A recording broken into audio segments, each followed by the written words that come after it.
spirits is a very commonly talked about thing amongst the spiritual realm, spiritual talkers, sometimes even amongst church. More so around the New Age, right? Even though I'm not New Age, I'm not an atheist, I'm not really a pagan. You know, I believe in Yeshua, I believe in Christian wisdom and knowledge, right? Being a mystic.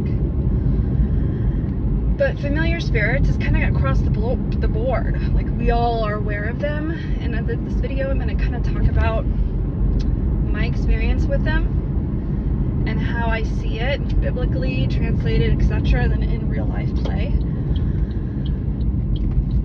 So stick around. It's like I've gotten in this habit of doing all of my spiritual, insightful videos while commuting to work, which is kind of like impressive if you think about it.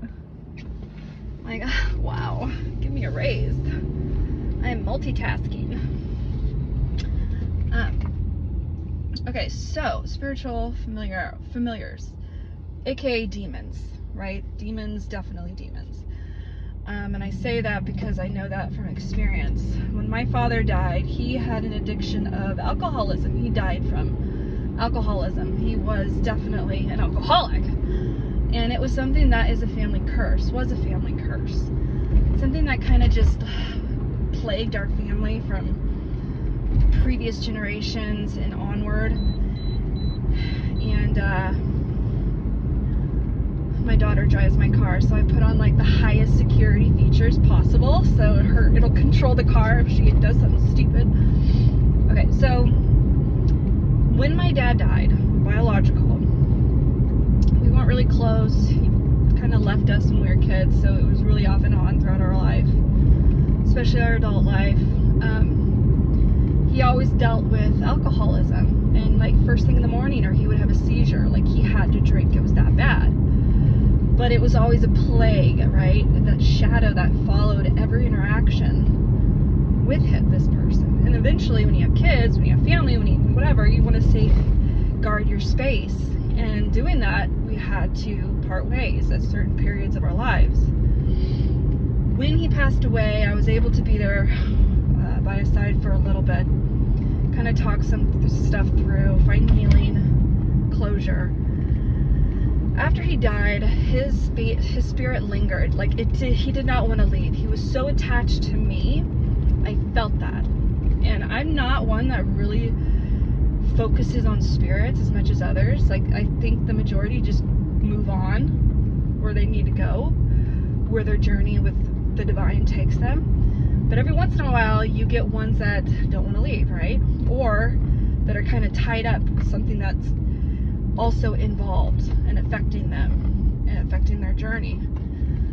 And I believe my dad was always kind of obsessed with his daughter, even though it's kind of weird, you know, for someone who loved their kids so much, still abandon them and do stuff that they shouldn't have done, right? He never molested me. That's not what I'm talking about. Just other treatments and exposure to stuff. But he, you know, it made no sense, right? Love is obviously a verb. So he lingered, you know, and I figured that was a possibility. I've never really experienced that firsthand. I've always heard about that happening to some people. And I wasn't surprised, knowing that my dad was pretty attached to me. Mentally, spiritually, never physically caring to be near me, but at least other ways he truly loved and appreciated his daughter, right? So it made sense that his spirit would want to linger. It ended up affecting my daughter. We are obviously a spiritual family. I share my practices with my kids to let them choose if they want to partake or not. So she wanted to do her own ofrenda in her bedroom. And I had my ofrenda down in my sunroom. And so she took a picture of Grandpa, which is her grandpa, and set it up and wanted to partake in the whole practice. But every night every time she entered that room, she just felt depressed, sad, melancholy, missing, like she was missing somebody. In this case, Dad missing us, not wanting to leave us, not wanting to leave our side, not wanting to move forward. He just wanted to stay in our home. And it was such a depressive feeling, energy, that I was feeling it too, but not as much because I'm older, I'm more mature in my practice and faith, so I'm able to kind of combat those feelings because of how practiced I am with it. She, not so much. She's younger, she has more to learn and understand and grow in her own spiritual practice. But it was a thing for her, which makes sense because she's still young and she's still learning how to control the energies around her. But this was our first time seeing the energies played out, like really heavy. And so she told me about it, and I told her, well, how about you put down the ofrenda? I have one of him downstairs, so we don't need to. See if that makes a difference, because she would have bad dreams and it was just intense. And so she did that and it stopped. It was kind of all centered on me at that point because he wanted to attach himself to her too, which I thought was not surprising either, because in reality, when he was alive, that was something he felt drawn to my daughter because she was my daughter, right? And he was drawn to me. So we took it away from her room, so I was taking on most of the energy instead of her. And I was absorbing it. And so I ended up focusing a little bit more on detaching, doing rituals that would help him detach and move on. I had an incredible urge to drink. It runs in the family, right? Alcoholism. It was familiar demon that leached on my dad and many others in our family. It's just, it's one of those spirits that loves to just fuck with you because they know they can. And it was doing that. It was still around. It was just like this little imp. And so I got into heavy drinking for a little bit after that, around that time. And I'm like, dude, this is like out of control and it's out of nowhere. And it was right after he passed away. So I started to really do more rituals, harness more of what I needed to harness in order to be done with it. Obviously with the ofrenda, I wanted to keep it up until Dia de los Muertos, and so when I did, it was passed, I set it away. I burped. And so I did some focused rituals on releasing him, like, Dad, you need to go on, you need to move on to wherever you're destined to go on this next part of your journey. But it ain't here. As much as I love you, you need to move on. You know, and he always had that melancholy temperament all the time. Anyone who knows him knows what I'm talking about.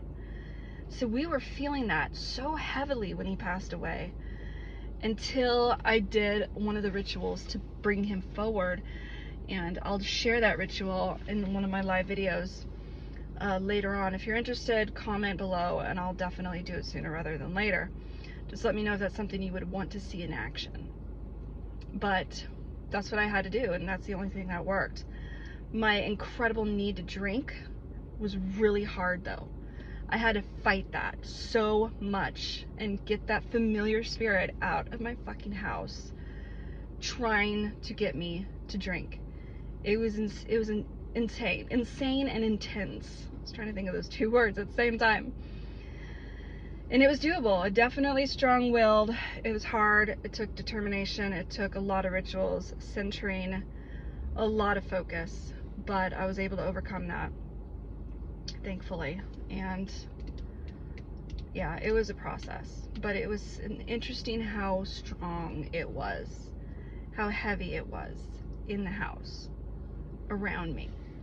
As if an addiction, a typical thing that you would find with someone who's addicted to a substance. Those are like familiar spirits. Those are things that know that they could fuck with you and make your life a living hell, make you harder to align with the divine. That's its purpose, is to try to take you away, bring that distance, cause that division, because God is pure and holy and he can't be around sin. So their goal is to make as many people sin so they can't be near the divine. And that's their purpose on earth until the end times. that's what they want to do, and that's why a lot of people have a hard time understanding. That's like a drive for them. That's why it's so obvious. So much pain out in the world and so much division that doesn't even make sense. It seems like someone's playing a game of chess and they're just evil. That's actually what's happening. It's exactly what's happening. It's a game between good versus evil, and both are battling it out in the spiritual realm. If only we could see that. Those of us who are in tune can feel it. Some I've not, been super lucky to actually see it visually that much, but feeling it, it's so apparent. And that was one of the cases with the familiar spirit that was really obvious and took a lot of focus and rituals to get gone. And it helped when I let my father pass on to go forward. It helped complete the process of getting that familiar spirit out of my life, so the cravings would go away and all of that, and I could be going back to just occasional friendly drinking here or there, but not like a need every single night. It's crazy. The feeling was just weird, and it's a real thing that many of us deal with. Don't forget.